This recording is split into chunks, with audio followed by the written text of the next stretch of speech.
Why do YouTuber apologies suck? Or is it us who suck? Biden, wake up. Joe Biden, wake up. 9/11. Today's same day. What happened 2001? Hey Internet, Diesel here. and today we're talking about an apology video. Rather, apology videos as a whole. In particular, this apology video by a one David Dobrik. Now, generally, the drama and trending topics community has said that this was a bad apology. And it got me thinking, what is a good apology? And why are they never accepted even if they're good? Or at least, generally, why are most apologies never accepted even if, after a period of time, that person is disavowed of their crimes? Now, let me not confuse anybody here, right? I'm not saying what David did is okay or that he should be let off the hook or something like that, because I could really see people easily turning and saying that. That's not what I'm talking about. But I think this is a discussion worth having about YouTube apologies and overall internet apologies as a whole. So what's going on here? What's happening when people apologize publicly? Well, what is really happening when the public responds to it? What's going on? I need to understand. But before we get into any of the research that I've looked into this on, right, we gotta talk about what makes a good apology in general. In short, if someone screws you and or, apologizes to you for screwing you, they do a couple of things. They, one, admit that they are at fault, that they did something wrong. They take responsibility and make right by undoing a wrong or by doing something to change for the better in the future, right? Here's another example. You haven't subscribed yet, so you say, "I'm sorry, Diesel, I'll sub and hit the bell for notifications right now." You made right by subbing and hitting the bell icon. In the context of Logan Paul, he apologized, left YouTube for a little bit, came back and made a piece about self-delete life. And he gave that money to a self-delete life charity. He changed for the better and showed it. Between the biggest mistake of his career and after, he made up, he apologized, he changed for the future. But the thing is, in between those times where he made the big whoopsie and did his piece about self-delete life, people hated him. And for a long time after that, Logan Paul had to work in order for people to accept the apology he had made all that time ago.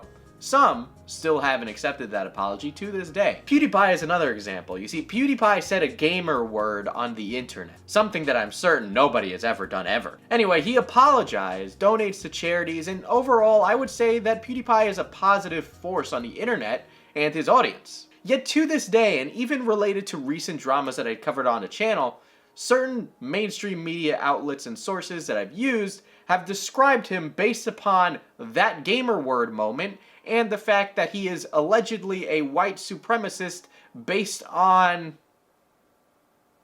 So if people are apologizing and they're making right, why are they still being dragged through the streets, metaphorically speaking, in not a literal sense, and it's not a direct comparison?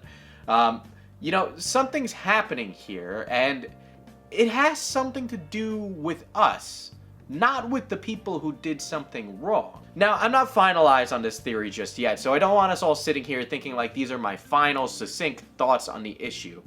But I'm gonna go off of what I've read so far. Anyway, I've been reading a lot of this guy. He is the NYU social psychologist named Jonathan Haidt. Now, you might have seen Haidt on some dark academia podcast or talking with people who are considered like bad influences on the internet, like Jordan Peterson.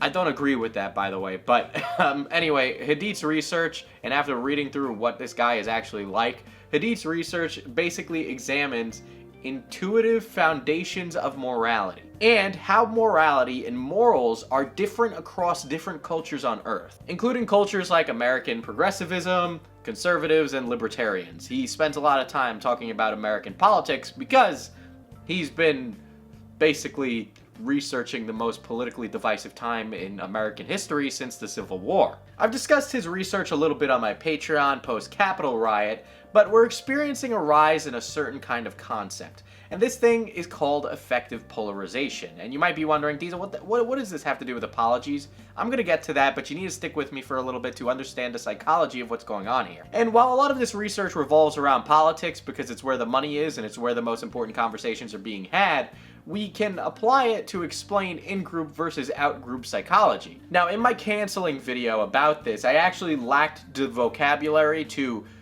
explain what I was discussing, but this is what I was discussing there. Effective polarization is not disagreeing on ideas, it's disagreeing because the other side is the other side, they're the opposition. So instead of having like a debate on like policy, it's like the debate is about policy, but the reason you are debating is because you think that other person is a bad person, or, you know, use any other expletive or strong language here to describe how bad they are. You'll use that strong language to divide yourself from them, position them as an other and outside to your inside group. And once they become the outside and you're the inside with your own tribe, well, they're a threat. This all the way goes back to our primate brains, right? Our primordial inner self. Humans live in very small family tribes in this time, and so the outside is full of monsters. Other humans would go to take your food, your supplies, whatever you want. Now, we don't live like that anymore, but a lot of that programming is still there. The monsters aren't literal monsters or people coming to kill you. They're people with different ideas now. And yes, this is going to help me explain why I think these apologies suck.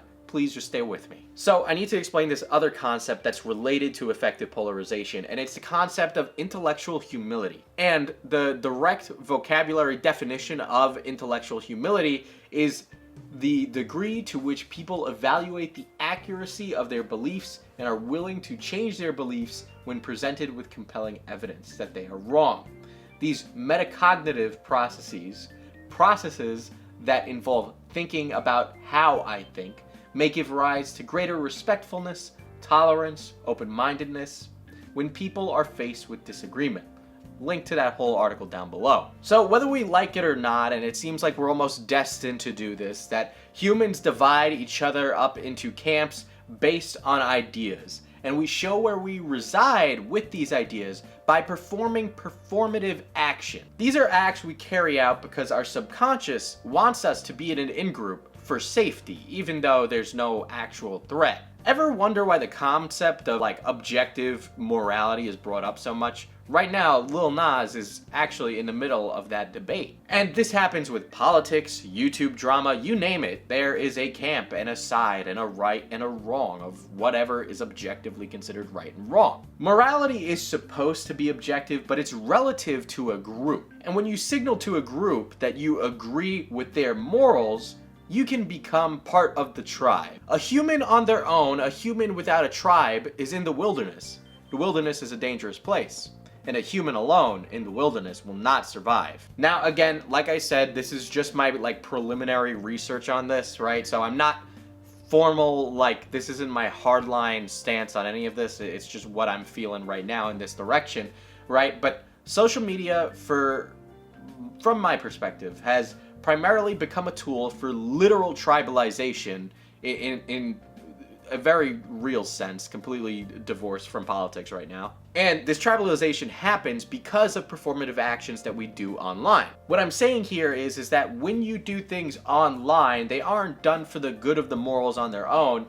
Maybe they are, but you're doing it to establish a personal public identity online. This way you can be accepted by a certain group, peers who also share that portion of your identity. And this is part of why I try to keep my preaching of beliefs and ideas strictly to my YouTube channel, where I consider them my official statements. And yes, I understand that maybe it is very negative to think that people signal boosting posts about issues are doing it to tell others they are moral, but that's what I believe, and I think it happens on a subconscious level. You can disagree with this, but the people who disagreed with the post that is being signal boosted by a person probably aren't there already, because they are going to find people who already agree with them. Again, why would I follow someone if they're not necessarily a part of my tribe and their ideas conflict with mine? Literally what happens when you signal boost a post about a social issue or something else that's going on, You are literally preaching to the choir, because anybody who probably needed to hear it isn't going to hear it because they weren't there already. Which is why I try not to talk about the social issues online. You know, I'd always say, instead of retweeting something to protest, lobby, get elected, get hired, debate, learn ideas, read a book, do anything else. But when you do that, you're just telling other people what you believe in. So what the hell does this all have to do with YouTuber apologies? Because this seems very divorced from that kind of concept. First of all, when I think back on apologies, and this just could be cognitive bias right now, but when I look back on it, the apologies that are accepted are more or less clapbacks on somebody that kind of already had waning support for a while now. I mean, let's think about PewDiePie. He clapped back on mainstream media for the white supremacy comments and all that. James Charles to Tati was less of an apology and more of a clapping back on that. Pro Jared was him clapping back on the internet, and that's why that was probably accepted rather than him actually admitting fault. It feels more or less that these apologies are accepted not because they're apologies, but because they're an underdog in a scenario and they came out swinging. Next, most YouTuber apologies I see online tend to be forced by the public at large. Basically, most people who tweeted about David Dobrik were probably already followed by people who already agreed on David's wrongdoing. Would he have apologized any other way? No, probably not. But there's probably a larger number of people who already had their minds made up going into the situation the first second it dropped. Maybe they're just parroting a YouTuber's ideas, or maybe they're a stan in a community for a certain YouTuber that they're a part of. I've seen this happen. H3 is a great example where I've on Twitter publicly said things that I don't like what H3's doing, to which somebody else responded that that was a political statement and they unfollowed me. Either way, I wasn't parroting what their favorite YouTuber said, so they left, because I would be considered an outsider based on their morals of their in-group. YouTuber apologies could even be genuine, and in fact, I think more of them are genuine than not, but I think we don't accept them as being genuine because of how we feel about our ideas and morals from the groups that we're a part of. And then even after they apologize, an example, David Dobrik, he might apologize, it might be a genuine apology. I'm not saying it is, I'm not passing judgment on the apology. I'm just saying, if that is the case, then why is there still this giant media outcry to now get him arrested? Right now, most of the things that are happening to David, even though he's admitted fault and done everything that would be required in an apology, it seems more that it's performative, that people are raking him over the coals. You're telling other people that you don't accept the act that David committed. And I gotta say here that I think what David has been doing is awful, by the way. That's my personal take. I can't imagine anybody else disagreeing with that. But you know, I just want you all to understand where I'm coming from here, because it sounds like I'm defending him, but that's not what's happening. So we rake David over the coals, even though he could do everything under the sun that would be required to receive his apology and have it be accepted by the world and community at large. And I think a good comparison here is criminal acts. At least in the US, they kind of fall into a similar world of non-acceptance. I don't know about other countries.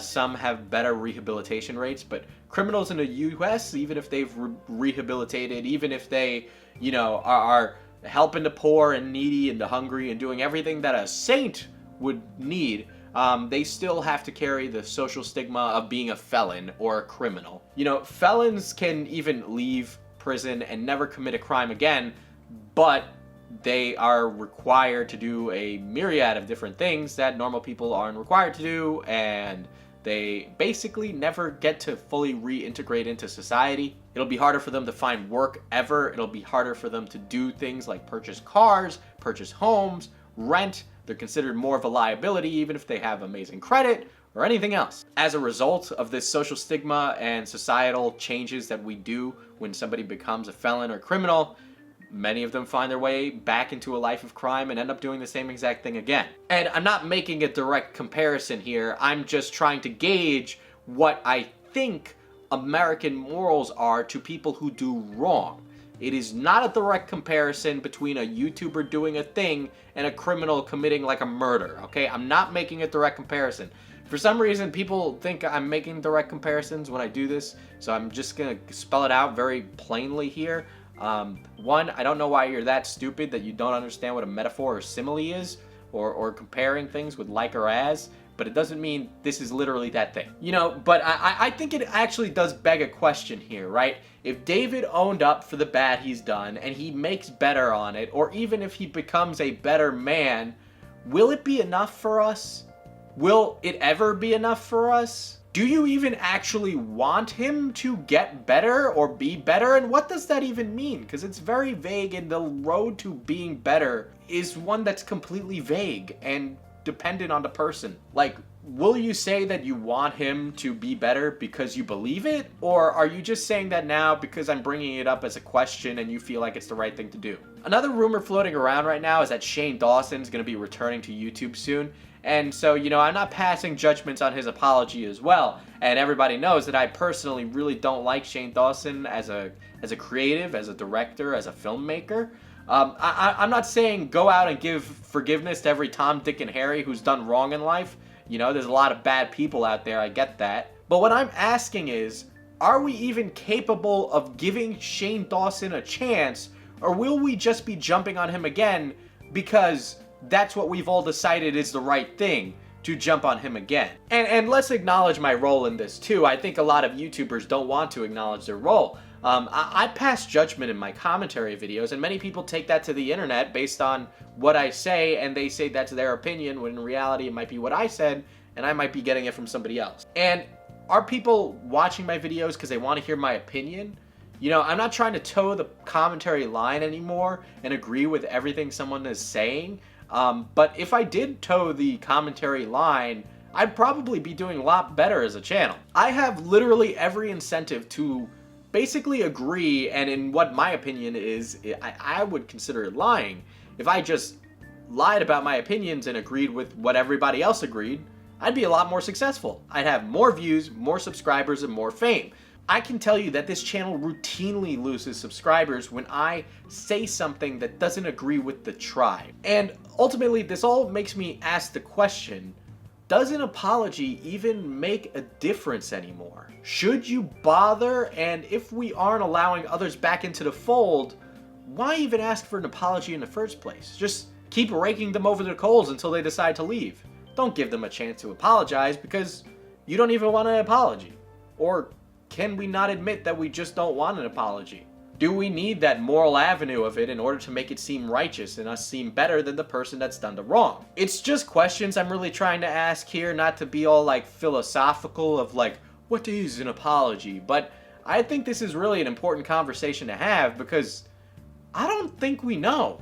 Or at least I don't. Look, regardless of that, I really don't think the internet should be the one to make the calls on whether or not someone is guilty, because there's so many tribes online that if a tribe is big enough, they could just basically make guilt be applied when it's not really true, if there is an objective form of morality. I don't know, this is lots of big brain stuff in terms of apologies and YouTuber stuff, but I think the conversation needs to get to a little bit of a higher level if we're going to make any progress here. If you had to take away anything from this video, I'd say that really it's more or less about learning more intellectual humility, that ability to think about your thinking and think about your beliefs. I've had plenty of my opinions and feelings changed by certain things I've seen online or conversations I've had with people. I've also had certain opinions just hardlined by other people because of how they act about their beliefs. And I guess in terms of YouTube, right, really what I'm asking is, do you call PewDiePie racist because you know it's true? Or do you just think that because the tribe you assign yourself to also claims that to be the case? Anyway, hopefully this gave you some food for thought. These videos are much longer because I usually spend a lot of time outside of the writing and editing, also reading. So please subscribe and follow the channel, all social medias at FPS Diesel, everywhere. And if you have any scratch to throw at merch or my Patreon, that'd be very helpful as well. I know I haven't been active on there, but, you know, I fucking university, okay? Oh well, at least I can talk about things that aren't poopy fart jokes because I have a fucking bachelor's and go fuck yourself. Anyway, saved all my swear words for the end because YouTube ain't gonna watch the whole video. Bye. Yeah.